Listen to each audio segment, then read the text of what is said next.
저 집을 저에게 주시면 저 집을 제가 당신을 참여하는 곳으로 만들겠습니다.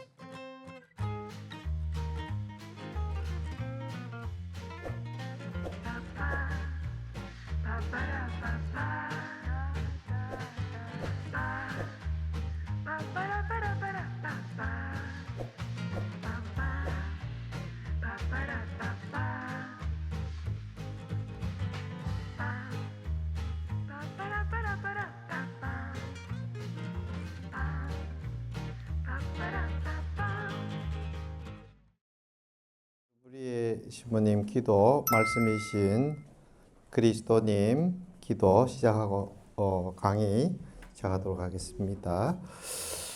성부와 성자와 성령의 이름으로 말씀이신 그리스도님 주님께서는 선하시고도 위대하시나이다. 누가 주님을 속속들이 알고 깨달을 수 있으리까? 그리스도님 주님을 알고 사랑하게 하여 주소서.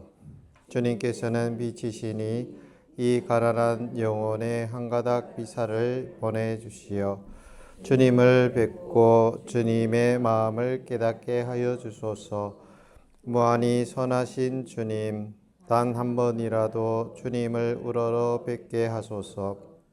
주님의 그 찬란한 광의를 조금 낮추시어 저의 눈이 주님을 우러러 뵙고 주님의 완전하심을 바라보게 하소서.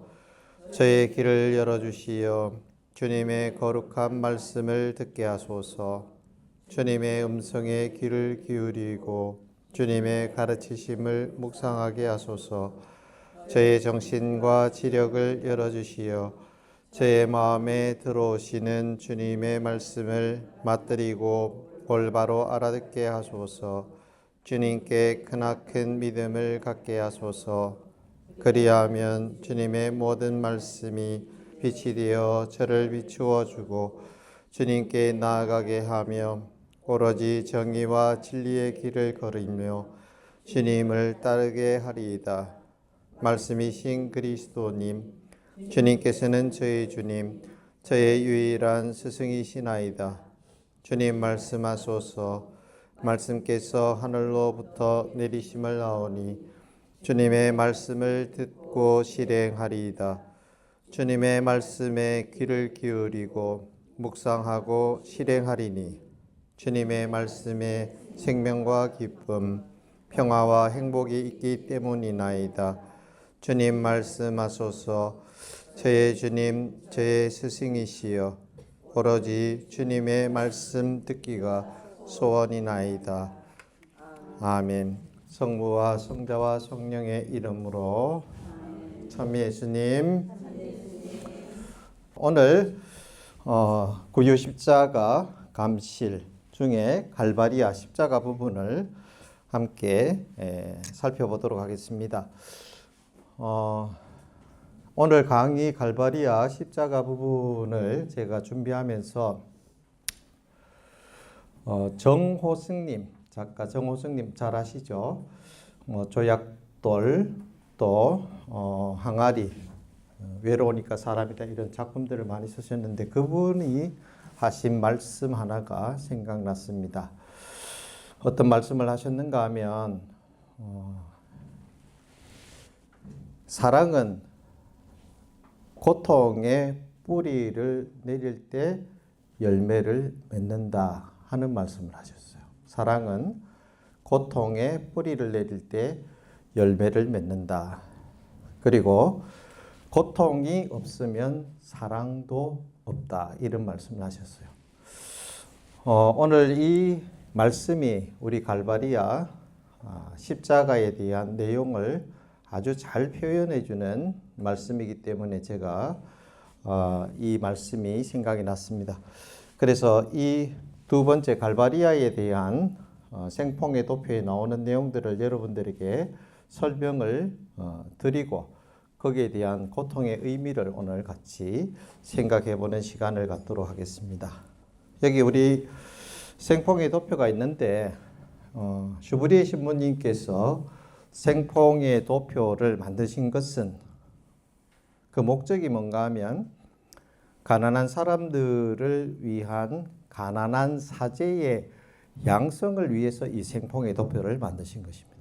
그래서 이 가난한 사람들을 위한 가난한 사제의 양성을 위해서 이 생포의 도표를 만드셨기 때문에 이 내용들이 일반 세속에서 살아가는 우리 평신도들한테는 굉장히 좀 너무 과하게 느껴지는 경우가 있어요. 표현이 좀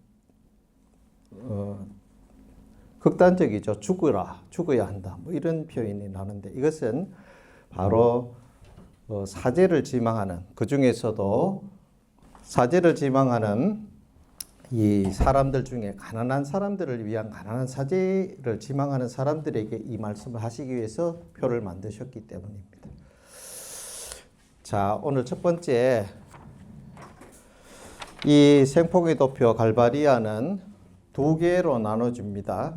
하나는 죽는다 하는 표하고 뒷부분은 자신을 바친다라는 표하고 이 두 표가 나눠지는데 죽는다라는 이 표는 자기 자신이 예수 그리스도의 십자가 고난에 동참하는 것을 이야기합니다. 예수님께서 십자가 위에서 돌아가셨듯이 가난한 사람들을 위한 가난한 사제를 지망하는 사람도 예수님처럼 어떻게 해야 된다? 십자가 위에서 죽어야 한다 하는 말이에요. 죽어야 한다. 그리고 그 죽는다는 의미가 뭔지 그 밑으로 설명을 해 놓은 것입니다. 자기 몸에 죽는 것이고 정신과 의지, 명성과 가족에 죽는 것이다. 그것이 바로 예수님처럼 십자가에 죽는 것이다. 두 번째로 그렇게 죽을 때에 예수님처럼 자신을 하느님께 바칠 수 있는 것이다. 하는 자신을 바치는 것이다. 어떻게? 침묵과 기도와 일과 속죄와 고통, 그걸로 자신을 예수님처럼 바치게 되는 것이다. 이렇게 설명을 하고 있습니다. 그 하나하나를 오늘 좀 의미가 뭔지 설명을 드리겠습니다. 우선 자기 몸에 죽는다. 이 의미는 자기 욕망을 따르지 않는 것을 말합니다.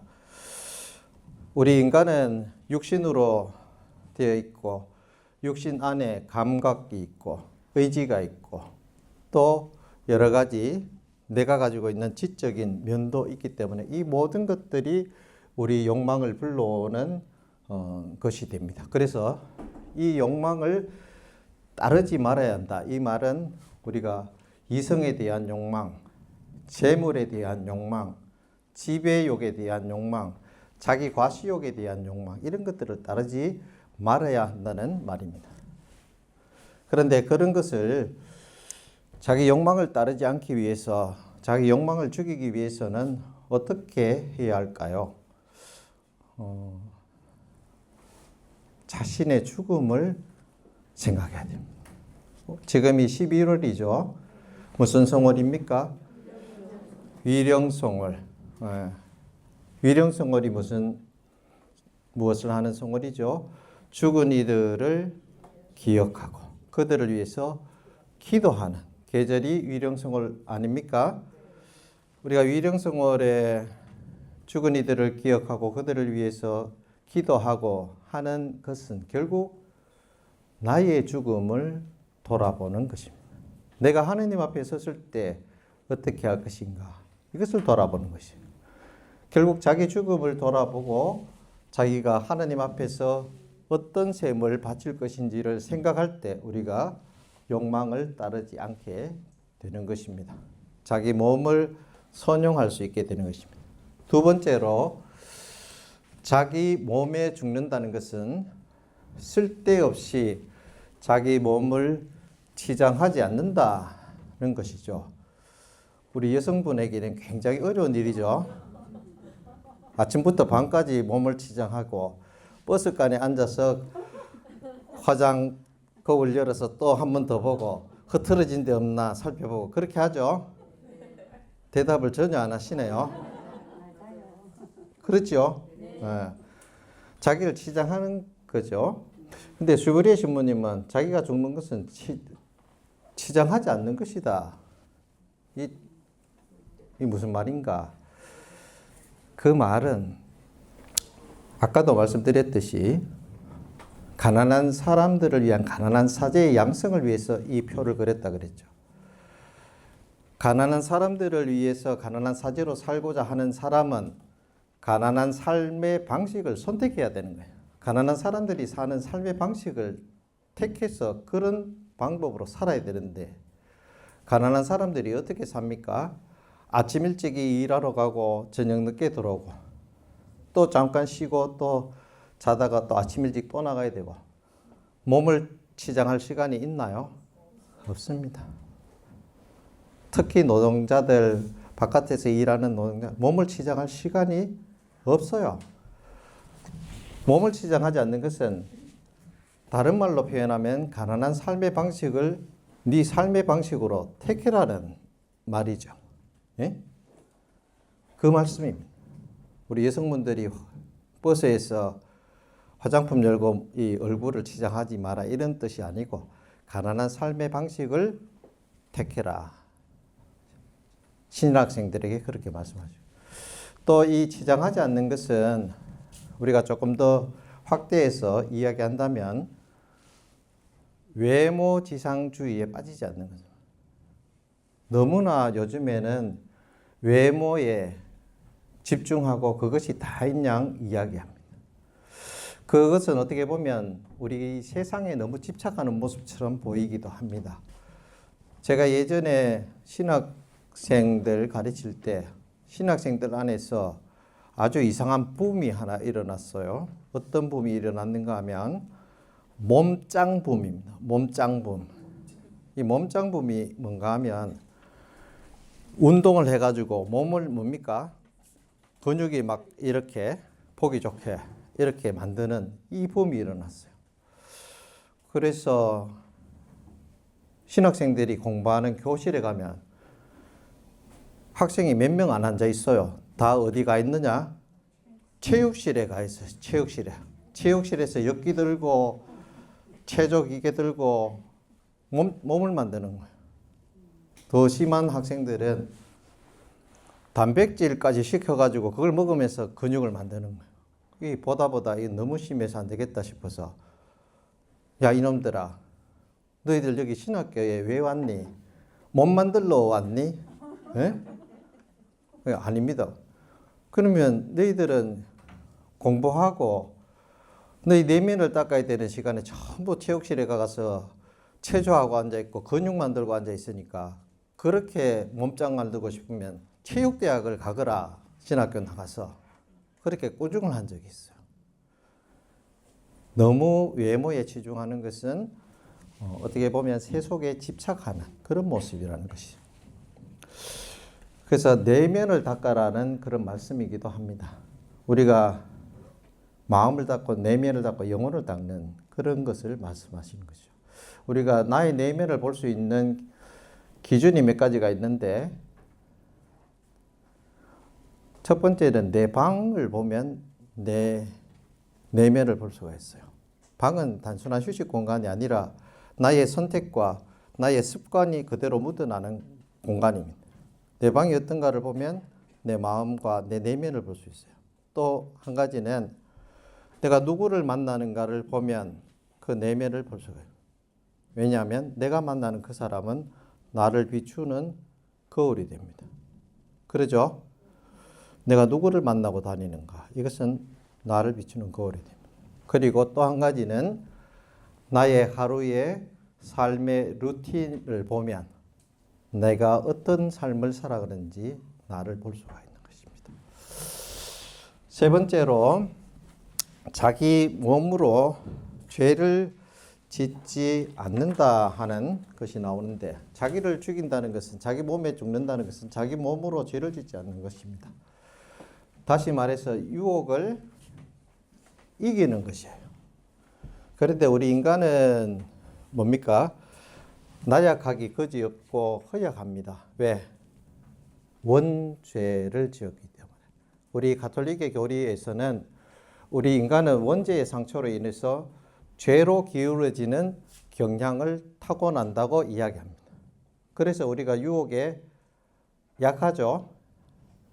전혀 대답이 없네요. 강하신가 봐요. 저는 좀 약한데. 그래서 유혹에 우리가 굉장히 약합니다. 자기 죄를 짓지 않기 위해서는 반드시 해야 할 것이 하나가 있어요. 뭐를 해야 되는가 하면은 정죄를 해야 됩니다. 정죄. 정죄는 우리 고해성사의 5가지 요소 중에 3번째입니다. 성찰, 통해, 정죄, 고해, 보속 5개 중에 3번째가 정죄입니다. 정이라는 것은 정하다는 정자고 개자는 고칠 개자입니다. 고치는 것을 결심하고 정하는 것을 정죄라고 말하는데 이 죄에 빠지지 않고 유혹에 빠지지 않기 위해서는 내가 자주 빠지는 유혹이 다가올 때 어떻게 해야 되겠다는 구체적인 결심과 정해놓은 계획이 없으면 빠지게 된다. 그래서 그것을 정하고 실천해야지 자기 몸으로 죄를 짓지 않게 된다 하는 것이죠. 그리고 자기 몸에 죽는다는 것은 4번째로 게으름을 버리는 것이다. 이 게으름은 우리 가톨릭 교리에서는 7죄종 중에 하나입니다. 7죄종 중에 으뜸이에요. 셉템 베카타 카피탈리스라는 것이 7죄종인데 이 카피탈리스라는 말에서 까뿌시라는 우두머리가 단어가 파생되어 나옵니다. 다시 말해서 이 많은 우리가 짓는 죄 중에 제일 우두머리다 하는 말입니다. 그 중에 하나가 제일 우두머리 하나가 뭔가요? 게으름이에요. 내가 게으르다. 죄를 지을 가능성이 굉장히 높구나 생각하면 정답입니다. 왜? 죄는 유혹은 게으름을 타고 들어온다 하는 말이 있어요. 그래서 슈브리에 신부님도 자기 몸에 죽기 위해서는 뭐를 버려라? 게으름을 버려라 하고 말씀합니다. 게으름을 버려라. 그리고 5번째 회개하는 것이 자기 몸에 죽는 것이다. 회개는 뭔가요? 나의 잘못을 뉘우치는 것이죠. 그런데 단순히 거기에 머물러서는 안 된다. 참다운 회개는 자기 잘못을 뉘우치는 것에 머무르지 말고 하느님의 사랑을 깨닫는 것으로 나가야 된다. 그래야지 참된 회개를 할 수가 있다.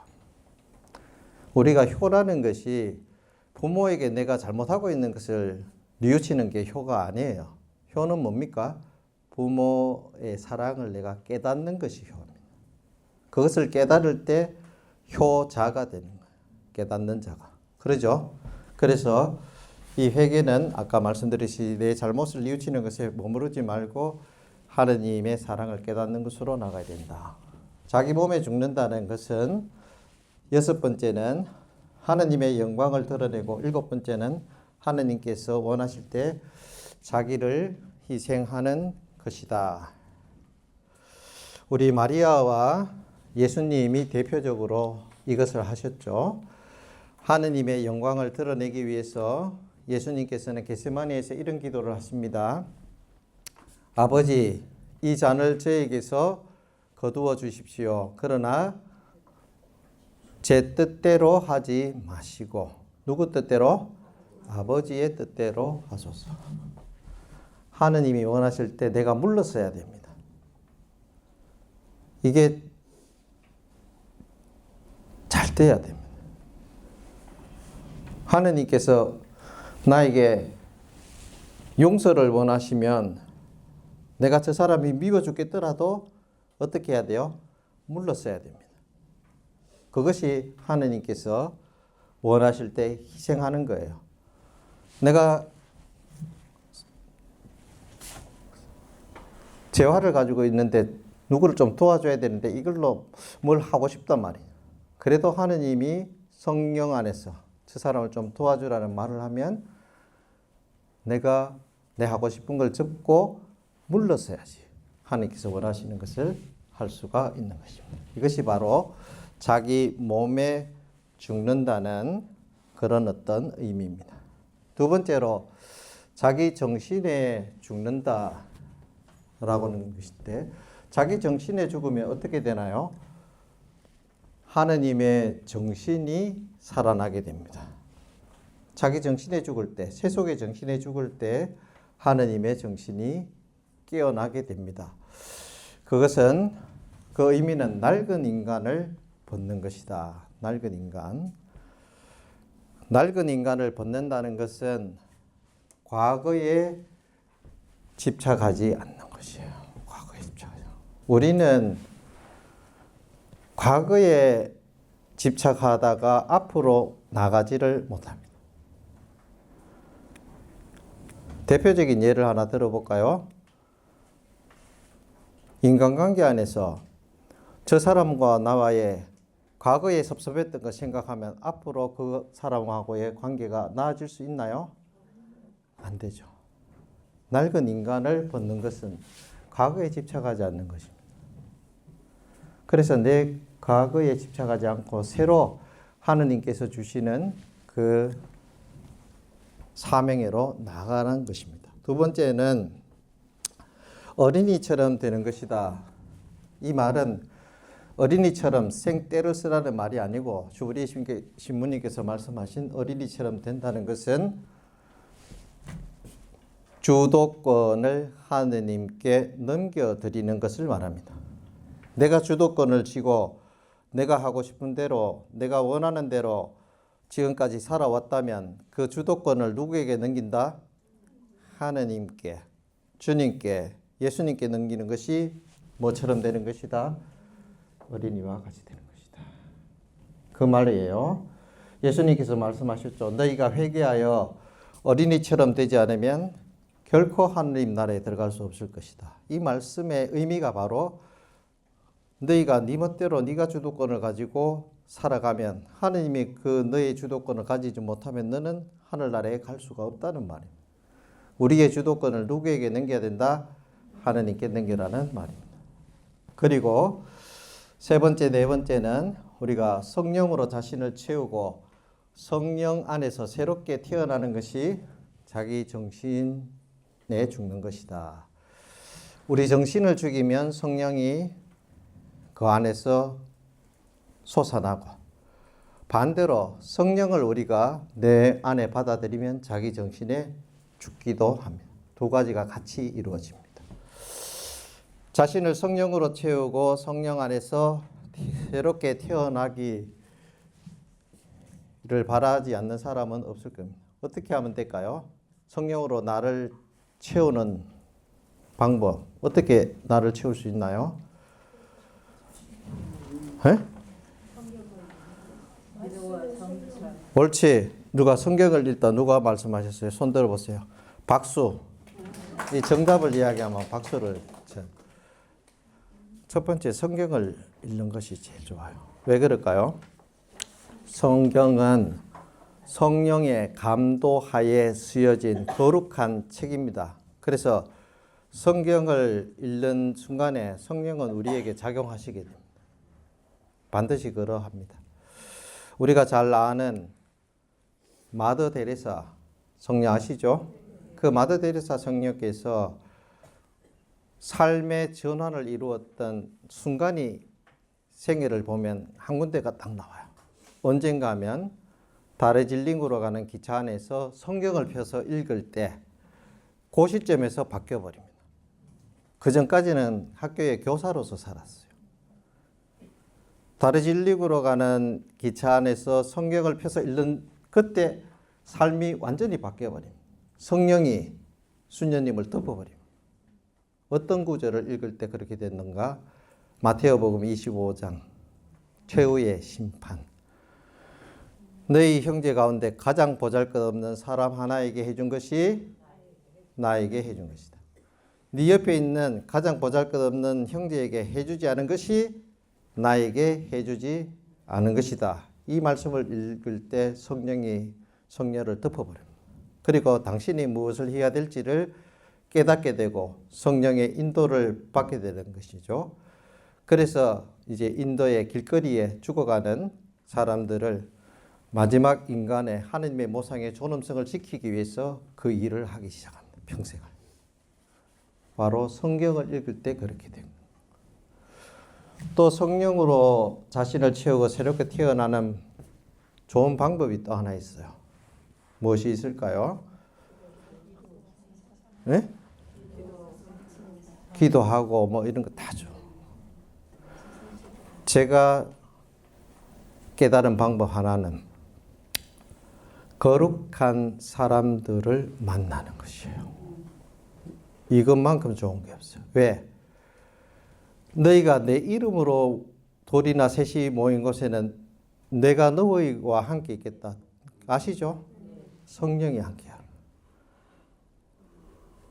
그냥 잡담할로 두세 명 모이가 있는 것이 아니고 예수님의 이름으로 기도하고 복음을 읽고 거룩한 모임을 하는 그 모임에 사람들과 어울릴 때 성령을 받을 수가 있어요. 그래서 우리 포라도에서는 무엇을 제일 중요하게 여기는가 하면 팀 모임을 제일 중요하게 여깁니다. 왜? 거기에 가서 자기 사도적 성찰을 하고 복음 나누기를 하고 거룩한 모임이죠. 그 거룩한 모임을 할 때 무엇을 받게 되나요? 성령을 받게 되는 거예요. 그래서 처음 사제가 되어서 포라도 회의의 관심자로 시작을 할 때 제일 힘든 게 뭔가 하면 팀 모임에 나가는 거예요. 주일까지 미사 저녁까지 하고 자고 아침에 좀 쉬려 그러면 어디 가야 돼요? 팀 모임에 가요. 힘들다 말이에요. 그래서 많은 이들이 그것 때문에 떨어져 나가는데 힘들고 좀 어려운 것을 극복하고 팀 모임에 나가면 거기에서 성령을 받게 돼요. 너무 좋은 거예요. 내가 왜 사제로 살아야 되는지를 깨닫게 되고 내가 어떻게 살아야 되는지를 성령 안에서 깨닫게 됩니다. 그래서 그 팀 모임에 나가서 그런 것들을 듣고 와서는 더 열심히 사제로 살아가는 거예요. 그래서 성령을 받는 또 좋은 방법은 제가 뭐라고 말씀드렸죠? 거룩한 사람들의 모임에 참석하고 어울리는 것이다. 마지막으로 예수님과 함께 사는 것이 자기 정신에 죽는 방법이라고 할 수 있습니다. 예수님과 함께 사는 방법은 여러 가지가 있을 수 있겠는데 가장 쉬운 방법을 하나 말씀드리면 순간순간 예수님의 얼굴을 떠올리는 것. 이것이 예수님하고 사는 것. 더 좋은 것은 내가 오늘 읽었던 복음 말씀에 떠오르는 예수님의 얼굴. 예수님이 기뻐하시는 얼굴. 예수님이 슬퍼하시는 얼굴. 예수님이 환희에 가득 찬 얼굴. 이런 복음 안에 나오는 예수님의 얼굴을 떠올리는 것입니다. 그것이 바로 자기 정신에 죽는 방법이고 성령, 하느님의 정신을 갖는 길입니다. 그리고 자기 죽는다는 것은 자기 마음에 죽는 것이 슈브리에 신부님께서 말씀하신 것입니다. 자기 마음에 죽는다. 그 말은 자기 중심적 생각을 버리고 자기 이익을 추구하는 마음을 버리고 그리고 자신의 안위와 평안함을 위하는 그런 마음을 버리는 것을 말합니다. 그런데 자기 마음에 죽기 위해서 그런 이기적이고 자기 중심적인 마음에 죽기 위해서 가져야 되는 좋은 마음 중에 하나는 슈브리에 신부님은 동정심을 가져라고 말합니다. 동정심. 따라해보게 동정심. 측은지심을 가져라고 말합니다. 왜? 측은지심과 동정심을 가지지 않은 사람은 가난한 이들의 안에 계시는 주님을 섬기기 어렵다는 말씀을 하십니다. 그래서 이 자기중심적이고 자기 이기적이고 자기 안위하고 편안한 마음을 버리고 무슨 마음을 가져라? 동정심을 가져라. 측은지심을 가져라. 슈브리에 신부님께서 하시는 말씀입니다.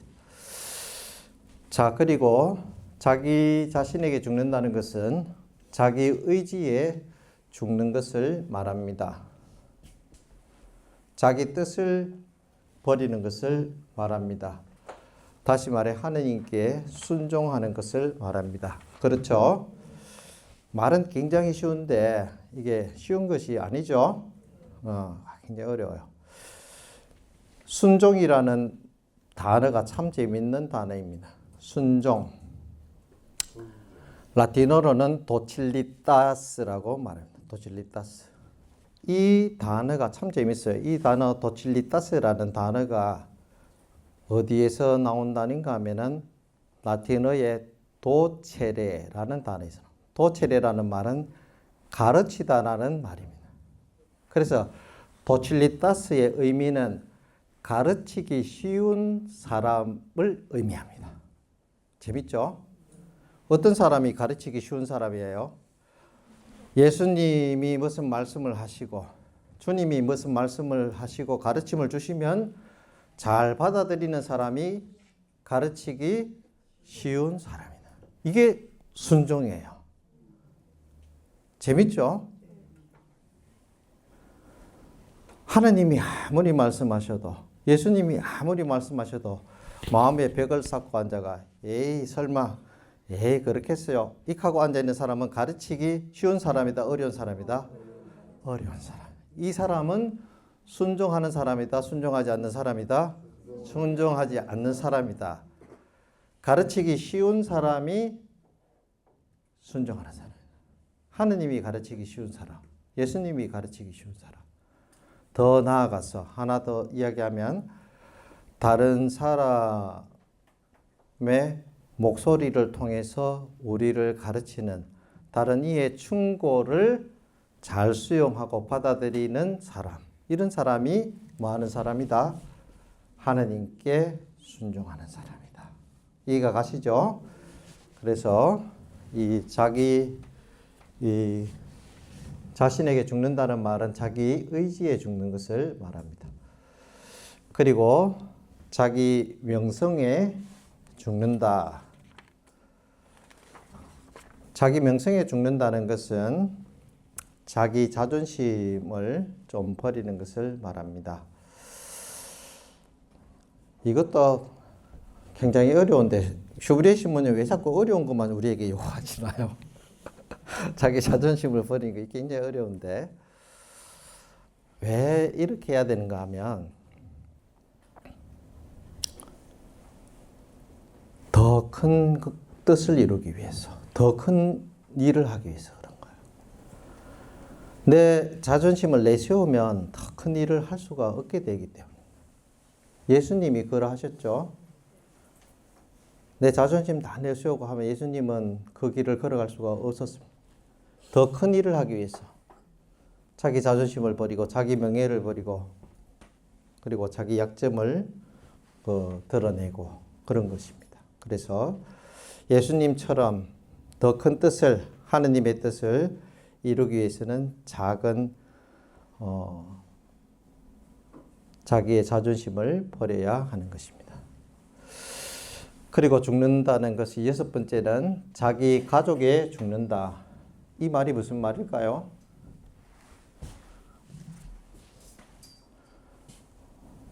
슈브리에 신부님이 신학생 때에 하고 싶었던 일이 하나 있어요. 뭔가 하면 외방 선교를 가는 것이에요. 다른 나라에 선교를 가서 거기서 순교하고 싶었다는 것이죠. 그것을 하고 싶었어요. 그런데 누가 반대했을까요? 어머니가 반대했어요. 어머니는 모성이 강해서 아들이 죽는 것을 바라지 않기 때문에 반대합니다. 그래서 슈브리에 신부님이 외방 선교 나가는 일을 접었어요. 이게 슈브리에 신부님한테는 굉장히 크게 남아있겠죠.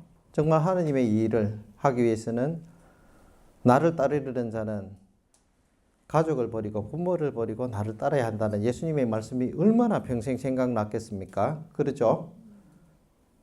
그래서 자기 가족을 버려야 한다 하는 말씀을 하십니다. 왼쪽에 있는 이 그림이 무슨 그림인가 하면 그림의 제목이 파견입니다. 파견, 디파처라는 그림인데 이것이 파리 예방정교회의 선교사들이 선교를 가기 전에 다른 나라에 선교를 가기 전에 함께 미사를 하고 가족들과 작별 인사를 하는 그림입니다. 보통 거기에서 작별 인사를 미사 후에 가족들과 작별 인사를 하고 나면 선교사들이 어디로 가는가 하면 파리 예방정교회 뒤에 큰 뜰이 하나 있습니다. 그 뜰에 가면 성모상이 하나 있어요. 거기서 마지막 성모님께 기도를 하고 선교를 떠납니다.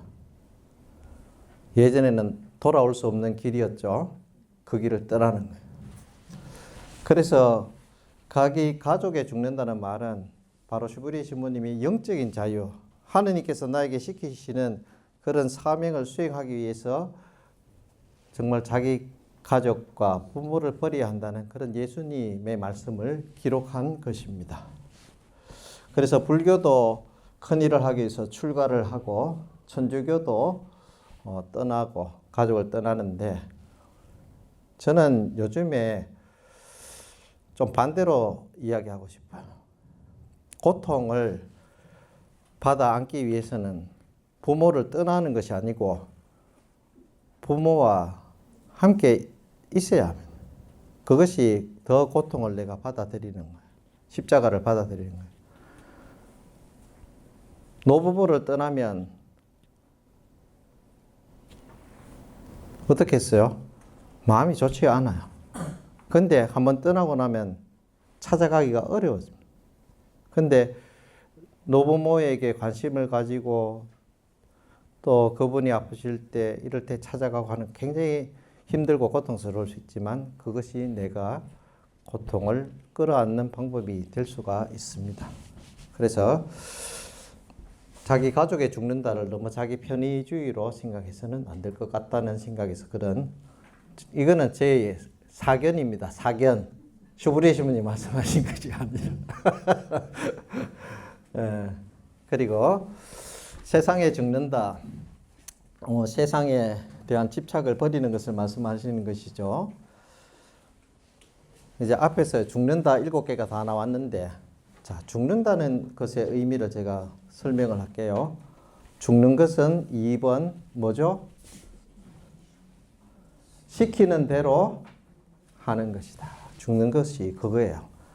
예수님께서 베드로에게 네가 지금은 네가 허리에 네가 띠를 메고 네가 하고 싶은 대로 하지만 나중에는 다른 사람이 와서 너에게 띠를 메고 네가 원치 않은 곳으로 끌고 다닐 것이다 하신 말씀을 하신 거 기억나시나요?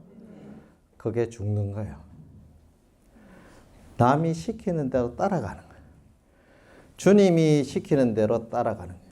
내가 하고 싶은 대로 하는 것이 아니고 남편이 시키는 대로 따라가는 거에 죽는 거예요. 아내가 시키는 대로 따라가는 게 죽는 것이다. 네? 죽었다 생각하고 살면 그렇게 되는 거예요. 우리 아버지가 그랬습니다. 우리 아버지가 엄마가 시키는 대로 시장 가자 하면 시장에 가서 한참 걸리죠. 여보 가자 이런 소리 안 합니다. 집에 가자 이런 소리 합니다. 갈 때 되면 가겠지 생각하고 가만히 있는 거예요. 시키는 대로 하는 거예요. 그게 죽는 거예요. 저는 그래서 참 아버지가 가정을 위해서 당신이 참 많이 죽으셨구나 이런 생각을 합니다. 그러죠? 죽는 것은 뭐 하는 것이다? 시키는 대로 하는 것이다. 주님이 시키는 대로 하는 것이 죽는 것이고 다른 사람이 시키는 대로 내가 그냥 하는 것이 내가 죽는 것이다. 죽는 것의 특징이 그러합니다.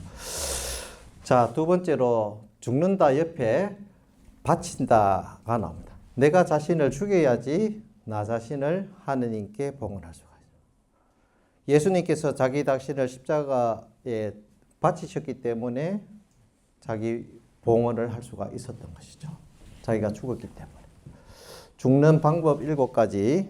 처음에는 침묵으로 죽는다. 이게 무슨 의미일까? 저도 좀 곰곰이 생각했어요. 슈브리 신부님이 침묵으로 죽는다는 말씀이 뭔 말인가? 예수님을 생각하면 굉장히 쉽습니다. 예수님이 십자가에 잡혀가셨을 때 빌라도 앞에서 아무 말도 안 하니까 빌라도가 한 말이 있어요.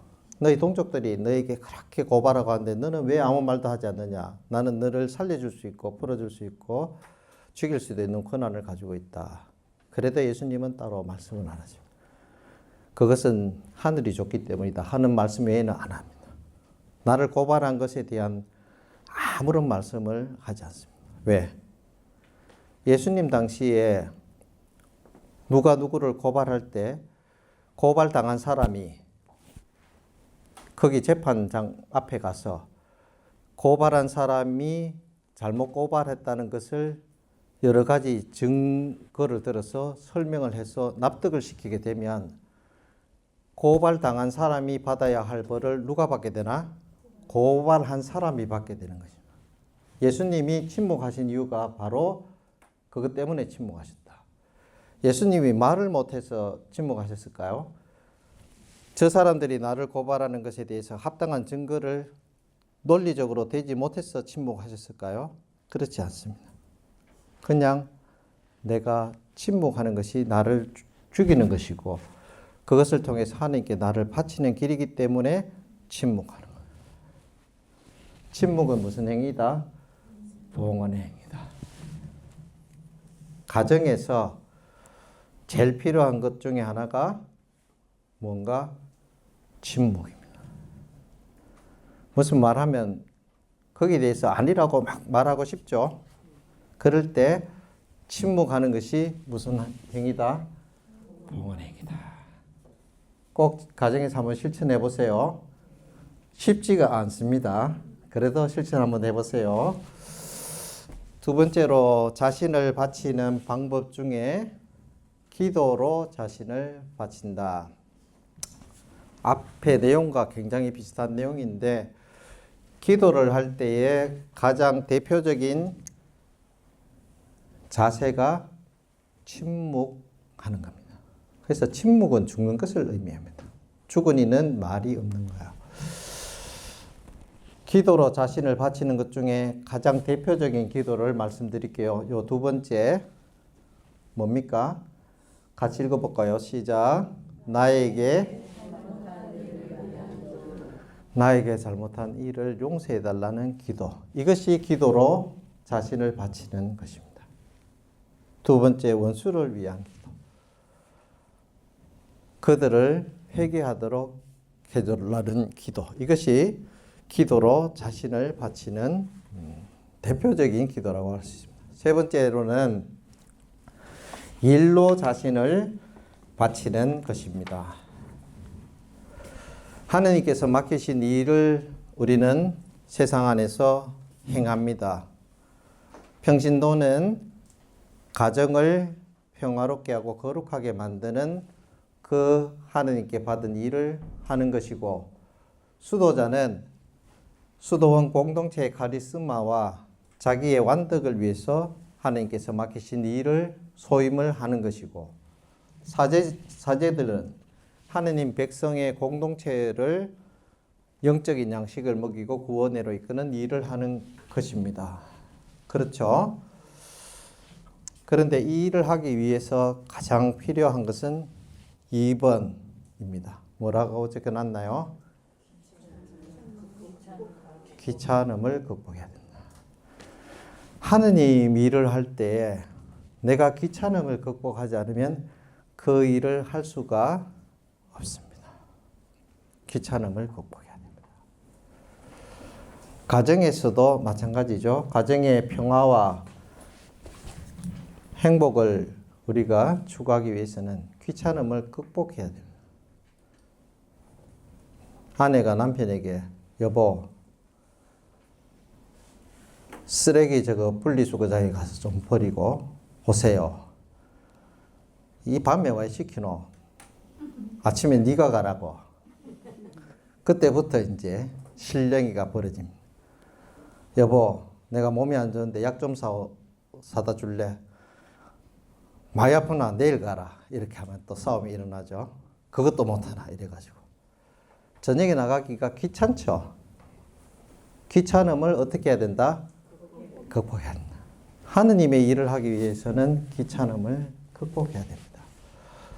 사제들도 그렇고 수도자들도 그렇고 평신도들도 마찬가지입니다. 하느님께서 나에게 맡기신 일을 하기 위해서는 이 귀찮음을 극복하지 않으면 절대로 행할 수가 없습니다.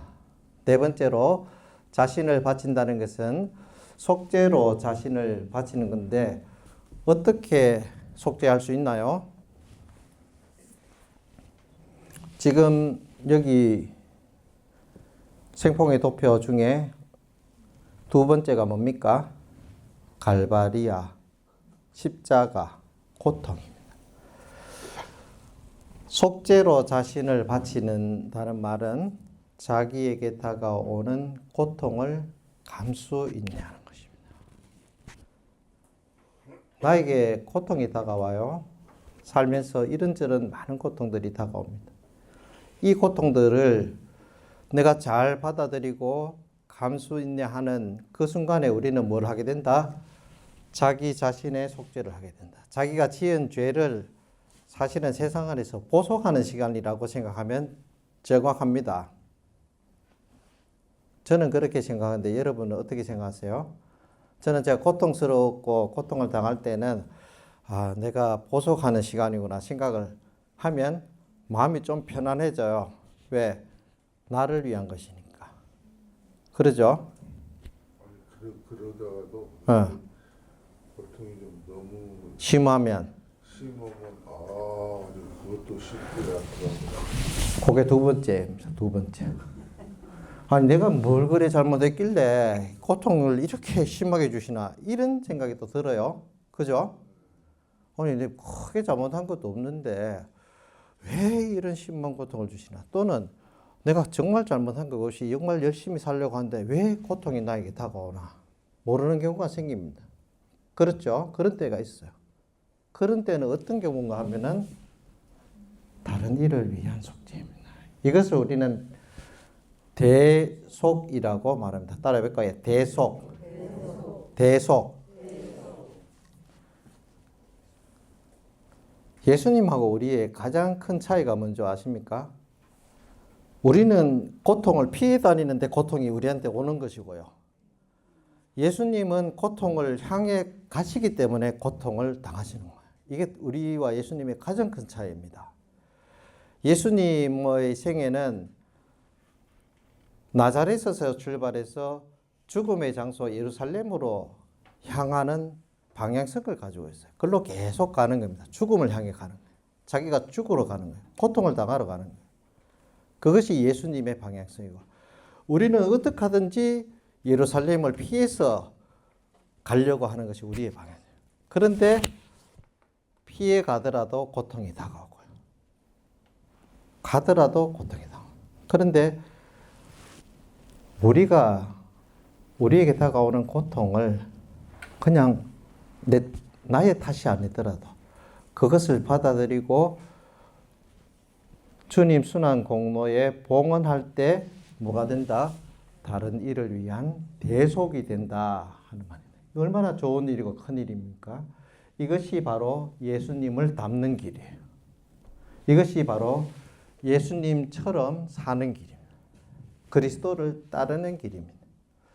그래서 우리가 파티마의 기적에서 이 세 목동들이 소녀들이 성모님께서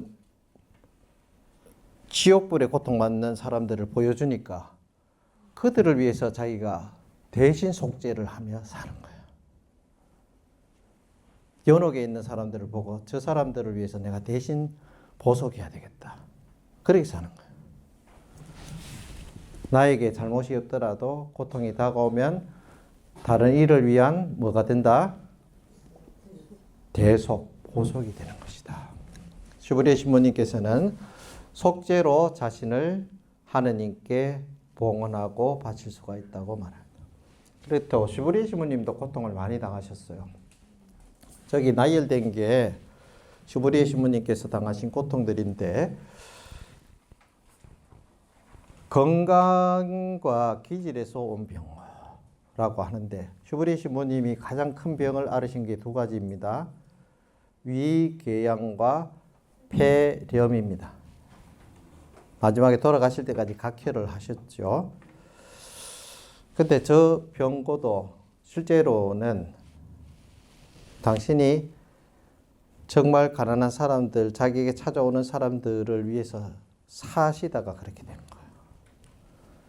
슈브리 신부님의 주치의가 슈브리 신부님께 이런 말을 합니다. 신부님 지금 폐렴이고 위궤양인데 특히 위궤양은 두 가지 경우에 찾아옵니다. 하나는 너무 많이 먹을 때 위궤양이 찾아오고 또 하나는 너무 안 먹을 때 찾아옵니다. 근데 신부님은 두 번째입니다. 좀 식사 시간에 맞춰가 식사를 좀 하세요. 그래야지 위궤양도 그거 되고 폐렴도 줄고 그렇게 할 겁니다. 그때 신부님께서 무슨 말씀하시는가 하면 가난하고 어려운 사람들이 시도 때도 없이 나에게 찾아오는데 내가 밥 먹는다고 그 사람을 돌려보낼 수가 있느냐? 내가 쉬어야 되는 시간이라고 그 사람을 돌려보낼 수가 있느냐? 그 사람이 하나님과 화해하도록 만들어야 되고 그 사람이 위로를 주고 용기를 줘야 되는데 그러다 보면 내가 식사 시간을 계속 놓치게 된다. 이런 말씀을 해요.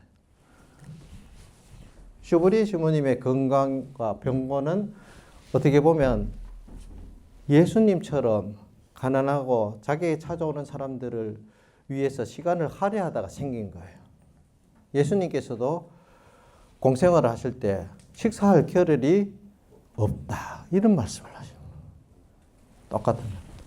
그리고 두 번째로 슈브리 신부님께서 고통을 받으신 것 중에 하나가 일의 무게에 짓눌리는 고통을 받으셨다.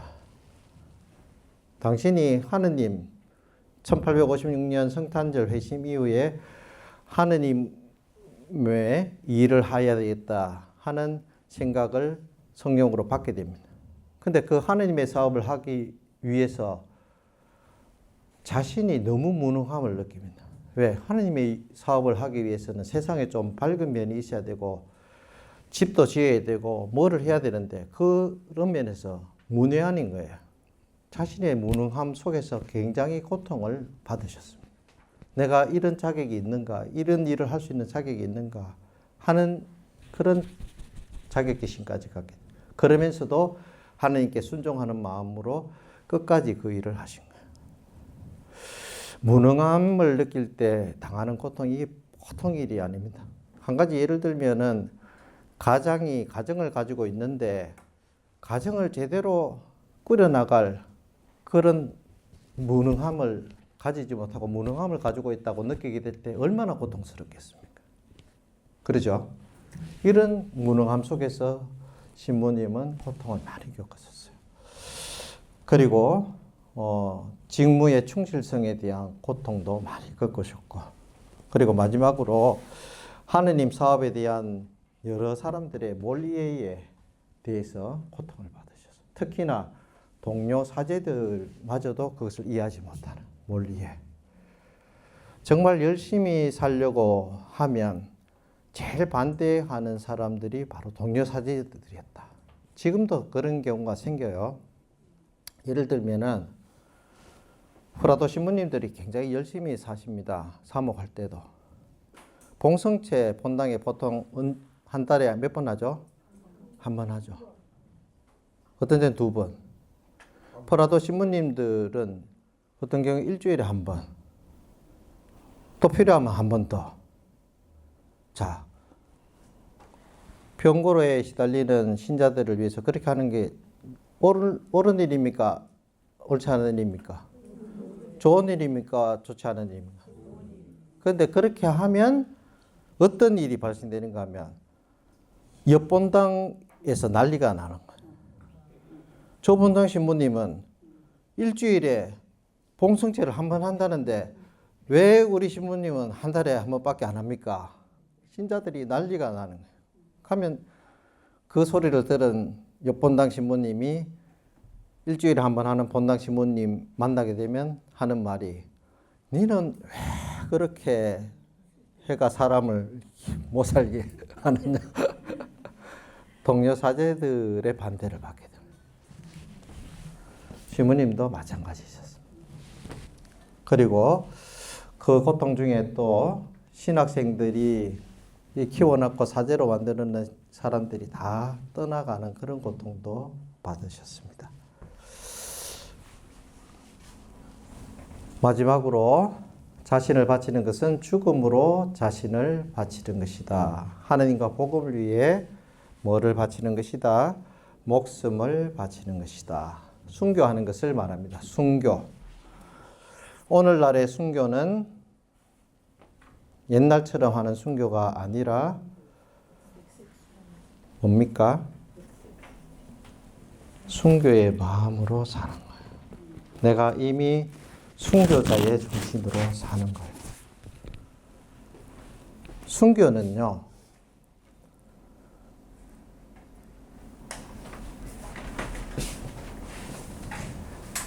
내가 그때 박해시대 때 태어났으면 나는 순교했을 것이다 생각하는데 그렇지 않습니다. 평상시에 나의 삶이 순교를 만드는 거예요. 내가 평상시에 살 때 순교하는 마음으로 살지 않으면 그 순간에 순교를 할 수가 있다 없다? 없다는 말입니다. 순교는 한순간에 이루어지는 것이 아니고 그의 평상시의 삶이 그렇게 은총을 주고 만드는 것입니다. 죽음으로 자신을 바치는 것 중에 하나 더 말씀을 드리면 자기 죽음을 잘 받아들이는 그것도 죽음으로 자신을 바치는 것입니다. 시간이 조금 지났지만 조금만 더 할게요. 그러면 고통은 왜 우리에게 다가오는가? 그리고 이 고통은 무슨 의미가 있는가 우리에게? 이런 것을 생각할 필요가 있습니다. 무엇 때문에 고통이 다가오는지를 잘 모릅니다. 하지만 우리 프라도의 관점에서 고통의 의미는 분명합니다. 무엇을 보면 분명한가 하면 예수님의 생애를 보면 이 고통의 의미가 분명합니다. 예수님은 태어나시면서부터 고통이 시작되어 있습니다. 잘 아시죠? 베들레헴에서 태어날 때 집에서 태어날 수도 없는, 그래서 추운 마곡간에서 그 추운 날씨에 마곡간에서 냄새나는 곳에서 태어나는 고통이 시작됩니다.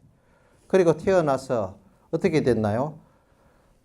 사람들이 죽이려고, 헤로데가 죽이려고 오는 바람에 이집트로 피난을 가야 되는 그런 죽음의 위험에 고통이 내몰립니다. 그리고 부모 마리아와 요셉이 정결례를 할 때 산비둘기를 제물로 바쳤죠. 그 말은 그 당시 가장 가난한 사람들이 바치는 제물이에요. 경제적 고통을 당하셨다는 말이에요. 살면서. 그 당시에 가장 가난한 사람들이 바치는 예물을 마리아와 요셉이 정결례 때 바쳤다는 말은 극도로 가난했다는 말이에요. 예수님이 어린 시절 살면서 그런 가난의 고통에 시달리셨다는 말이에요. 아버지가 목수라는 말도 땅이었기 때문에, 경작할 땅이었기 때문에 목수를 하는 거예요. 그리고 예수님께서 관계 안에서도 얼마나 고통을 많이 받아요. 사람들이, 율법학자 바리사이들이 맨날 어떻게 했든지 모함하려고 올감에 씌우려고 하고 결국에는 그것 때문에 억울하게 잡혀갔지 않습니까? 억울한 죽음을 당했지 않습니까? 그리고 더한 고통은 자기가 죽는 것을 자기 어머니가 바라보는 그 고통, 얼마나 큰 고통이에요. 그 고통까지 받으셨다. 우리가 한번 생각해 봅시다. 예수님이 뭐 천벌받을 짓을 했나요? 뭐 예수님이 죄를 지었나요?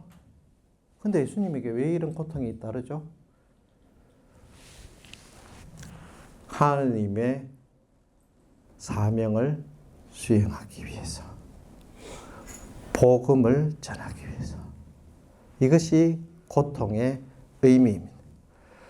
복음대로 살고 하나님의 사명을 이 세상에서 살아가기 위해서는 반드시 따라오는 것이 뭐다? 고통이다 말이야. 누구든지 나를 따르려는 자는 자기를 버리고 자기 십자가를 지고 나를 따라야 한다. 밀을 하나가 땅에 떨어져 죽지 않으면 하늘 그대로 남지만 죽으면 많은 열매를 맺는다. 사랑하기 위해서, 복음대로 살기 위해서는 고통을 당할 수밖에 없어요. 왜? 나한테 잘못하고 이렇게 하는 사람들을 용서해야 되고, 나한테 손해를 끼치는 사람도 용서해야 되고, 오리를 가자면 심리를 가야 되고요. 또 죽고 난 다음에도 오해를 받아서 누명을 써야 하고요. 그런 것들을 또 용서해야 되고요. 얼마나 고통스럽습니까?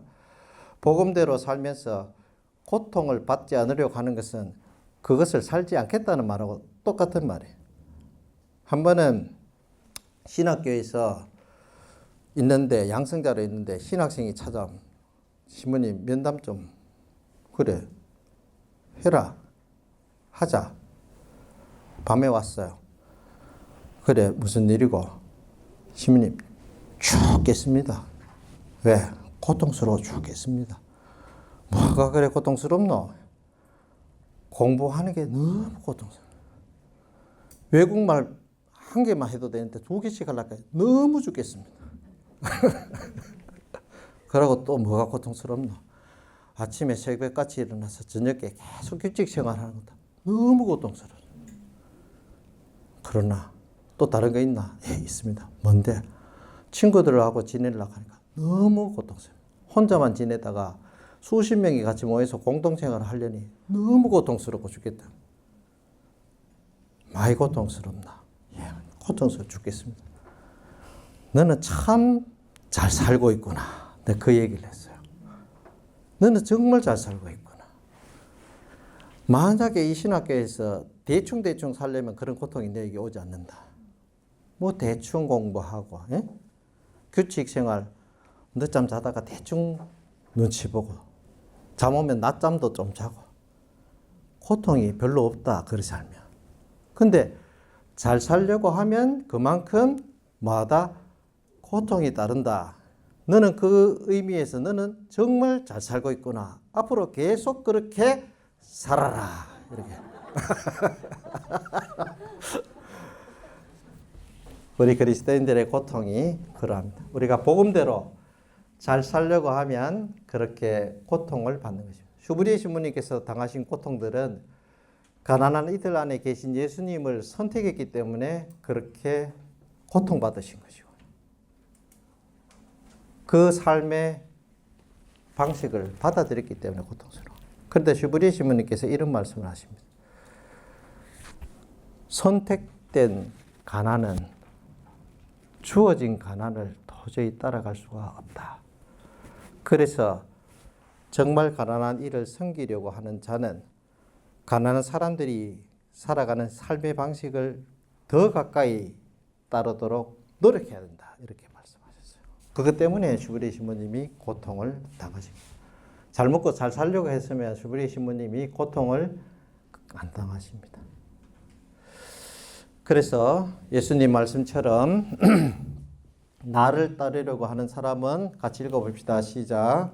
나를 따르려는 사람은 자기를 버리고 자기 십자가를 지고 나를 따라야 한다. 그래서 우리에게 고통은 어쩔 수가 없는 거예요. 고통이 다가올 때 이 고통을 복원하는 거예요. 복음대로 살고 예수님 말씀대로 살기 위해서 살다가 다가오는 이 고통들이 다가올 때 우리는 견디기 어렵습니다. 그때 기도해야 됩니다. 그리고 또 한 가지는 내가 그 시점에서 할 수 있는 가장 작은 일을 실천해야 되는 것이죠. 걱정하지 말고 기도하라. 고민하지 말고 실천해라. 이것을 말씀드리고 싶습니다. 따라해 봅시다. 걱정하지 말고 기도하라. 고민하지 말고 실천하라. 그것이 우리가 고통을 잘 받아들이는 길입니다. 그리고 믿음 안에서 우리가 고통을 받아들여야 합니다. 그래서 우리가 이 세상에서 복음 말씀대로 살기 위해서 주님께서 나에게 맡기신 사명을 수행하기 위해서 받는 고통이라면, 그것 때문에 겪는 고통이라면 그 고통은 거룩한 고통입니다. 그리고 그 고통을 받은 상처는 거룩한 오상이 되는 것입니다. 슈브리에 신부님은 바로 이것을 거룩한 흔적, 성흔이라고 말씀을 하셨습니다. 우리 모두는 세상 안에서 복음 말씀대로 살고 하느님 말씀대로 살기 때문에 고통을 받을 수밖에 없지만 그 고통을 우리가 잘 봉헌하고 살면 우리는 하느님께 거룩한 봉헌을 하게 되는 사람이 되는 것입니다. 그런 사람이 되시기를 빌면서 오늘 강의를 마치도록 하겠습니다. 수고하셨습니다. 마친 기도로 성모송 같이 바치겠습니다. 성부와 성자와 성령의 이름으로 은총이 가득하신 마리아님 기뻐하소서.